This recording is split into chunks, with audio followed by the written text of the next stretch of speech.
Hello everyone, welcome back to the channel. I hope you guys are doing well. आज के इस class में मैं आप लोग के साथ डिस्कस करूंगी परफेक्ट कंपटीशन। यहाँ पे आप लोग देख सकते हैं, मैं उम्मीद करती हूँ कि आप लोग को क्लियर दिख रहे होंगे। मैं परफेक्ट कंपटीशन एक्सप्लेन करने के लिए मैंने इंग्लिश में ही नोट्स लिखती हूँ, बट जो बच्चे इसको हिंदी में समझना चाहते हैं आप लोग हिंदी में भी इसको समझ सकते हैं। मैं उम्मीद करती हूँ कि आप लोग को कोई प्रॉब्लम नहीं होगी समझने में।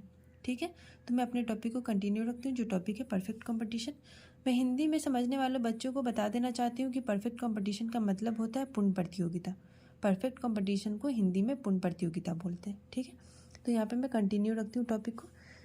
It is the market structure where large number of buyers and sellers interact with each other to exchange their goods and services at uniform price. I repeat again, it is the market structure where large number of buyers and sellers interact with each other to exchange their goods and services at uniform price। मतलब ये एक ऐसा market structure है जिसमें बहुत सारे firms, बहुत सारे प्रोड्यूसर एंड बहुत सारे बायर्स एंड बहुत सारे सेलर्स इंटरेक्ट करते हैं एक दूसरे से अपने गुड्स एंड सर्विस सेल और प्रोड्यूस करने के लिए। आई रिपीट अगेन, ये एक ऐसा मार्केट स्ट्रक्चर है जिसमें बहुत सारे फर्म्स, बहुत सारे प्रोड्यूसर, बहुत सारे बायर्स एंड बहुत सारे सेलर्स इंटरेक्ट करते हैं एक दूसरे से अपने गुड्स एंड सर्विस सेल और परचेज करने के लिए एट यूनिफॉर्म प्राइस। यहाँ पे देखिए एट यूनिफॉर्म प्राइस है ना, तो एट यूनिफॉर्म प्राइस का मतलब होता है ना एट फिक्स्ड प्राइस। ठीक है, and the good produced by this market is called the homogeneous in nature. मतलब यानी जो भी प्रोडक्ट इसमें यूज़ होता है ना वो होमोजेनस नेचर होता है। ठीक है, यहाँ पे कुछ परफेक्ट कंपटीशन के कुछ बेसिक कॉन्सेप्ट है जो मैं आप लोग को बताना चाहती हूँ। यहाँ पे आप लोग देख सकते हैं कि ये TR जो है ना ये टोटल रिवेन्यू है। ठीक है, टोटल रिवेन्यू को हम TR लिखते हैं, तो ये टोटल रिवेन्यू। तो परफेक्ट कंपटीशन में टोटल रिवेन्यू जो होता है ना वो प्राइस इंटू क्वान्टिटी होता है। तो ये वही मैं यहाँ पे लिखी हूँ कि TR is equal to price into quantity. यहाँ पे प्राइस फिक्स है। ठीक है, तो ये आप लोग याद रखिएगा कि परफेक्ट कंपटीशन में टोटल रिवेन्यू जो होता है वो प्राइस इंटू क्वांटिटी होता है। ठीक है, टोटल रिवेन्यू किसी भी मार्केट में प्राइस इंटू क्वांटिटी होता है और परफेक्ट कंपटीशन में प्राइस जो है वो फिक्स्ड होता है, जो मैं यहाँ पे आप लोग को बताई हूँ। ठीक है, प्राइस फिक्स्ड होता है। तो यहाँ पे आप लोग देख सकते हैं कि ये मैं आप लोग को बता दी कि टोटल रिवेन्यू किसी भी मार्केट में प्राइस इंटू क्वांटिटी होता है और परफेक्ट कंपटीशन में प्राइस जो है वो फिक्स्ड होता है। तो यहाँ पे देखिए आप लोग कि यहाँ पे average revenue is equal to P वर्ड इंटू क्वान्टिटी ओवर क्वान्टिटी। तो ये क्वान्टिटी और क्वान्टिटी जो है कैंसिल आउट होता है, तो यहाँ पे हमारा सिर्फ पी वार्ड बच जाता है। ठीक है, तो यानी एवरेज रिवेन्यू प्राइस के बराबर होता है।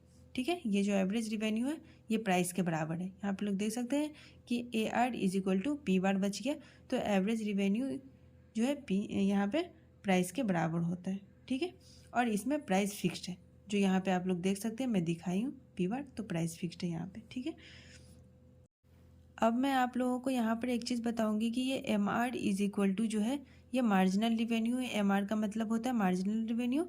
तो ये MR इज इक्वल टू जो है यहाँ पे देखिए differentiation of the total revenue with respect to quantity. ठीक है, तो यहाँ पर जो है ना प्राइस फिक्स्ड है। ठीक है, प्राइस फिक्स है, यहाँ पे प्राइस जो है वो कांस्टेंट है, तो पी का कोई डिफ्रेंशिएशन नहीं होता है। तो यहाँ पर आप क्यू के टर्म्स में डिफ्रेंशिएशन करेंगे। ठीक है, तो यहाँ पे जब क्यू के टर्म्स में डिफ्रेंशिएशन करेंगे तो यहाँ पे देखिए आ जाएगा ये प्राइस जो क्यू के टर्म्स में डिफ्रेंशिएशन करते हैं ना, तो price into quantity with respect to quantity है, तो यहाँ पे सिर्फ पी बार बच जाएगा। ठीक है, यहाँ पे सिर्फ प्राइस जो है जो कांस्टेंट है वो यहाँ पे बच जाएगा। यानी ये सब मिलाकर तो यहाँ पर सिर्फ जो मैं बताई हूँ कि यहाँ पे सिर्फ पी बार बचेगा, तो यानी ये सब मिलाकर अगर आप कहें तो मैं यहाँ पे वही लिखी हूँ कि AR is equal to MR is equal to P bar. मतलब ये सब एक बराबर होता है, AR के बराबर MR होता है, MR के बराबर पी बार होता है। ठीक है, इसको ना हम इक्वेशन 1 मान लेते हैं।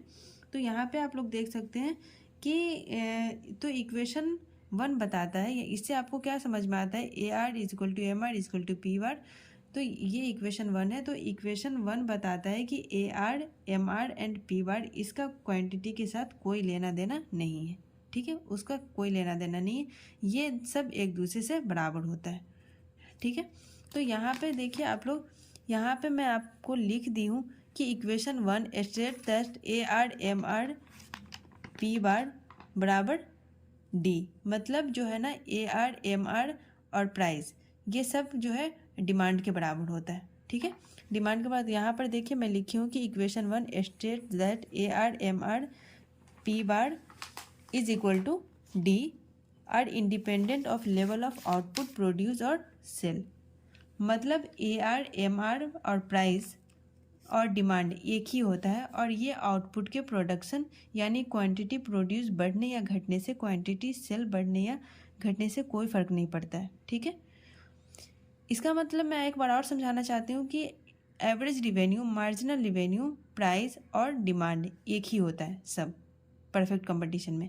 और ये आउटपुट के प्रोडक्शन यानी क्वांटिटी प्रोड्यूस बढ़ने या घटने से, क्वांटिटी सेल्स घटने या बढ़ने से उस पर कोई फ़र्क नहीं पड़ता है। ठीक है, जिसको मैं यहाँ पर आप लोगों को एक डायग्राम से भी बता दी हूँ ताकि आप लोगों को कोई प्रॉब्लम नहीं हो। यहाँ पे आप लोग देख सकते हैं, यहाँ पे देखिए ये पॉजिटिव कोऑर्डिनेट है, यहाँ पे क्वांटिटी है। यहाँ पे आप लोग को मैं बताना चाहती हूँ कि ये AR और प्राइस ये सब एक दूसरे से बराबर है, जो मैं यहाँ पे आप लोग को पहले ही बताई हूँ। ठीक है, यहाँ पे आप लोग देख सकते हैं कि ये जो है ना यहाँ पे प्राइस है और यहाँ पे आप लोग देख सकते हैं AR is equal to MR is equal to demand. ठीक है, AR ये डिमांड के बराबर ही होता है। यहाँ पे देखिए, ये यहाँ पे देखिए ये प्राइस है। तो ये यहाँ पे मैं आप लोग को बताना चाहती हूँ कि परफेक्ट कंपटीशन में AR is equal to MR is equal to price होता है। ठीक है, जो मैं यहाँ पे लिख भी दी हूँ कि perfect competition AR is equal to MR is equal to price. तो मैं उम्मीद करती हूँ कि ये परफेक्ट कंपटीशन आप लोग को समझ में आ गई होगी। इसमें जो छोटे बेसिक कॉन्सेप्ट थे वो भी मैं आप लोगों को बता दी हूँ। तो मैं उम्मीद करती हूँ कि आप लोग को कोई परेशानी नहीं होगी समझने में। तो मैं इस वीडियो को यहीं पे एंड करती हूँ और वीडियो अच्छी लगी तो लाइक करें, शेयर करें, सब्सक्राइब करें। Thank you.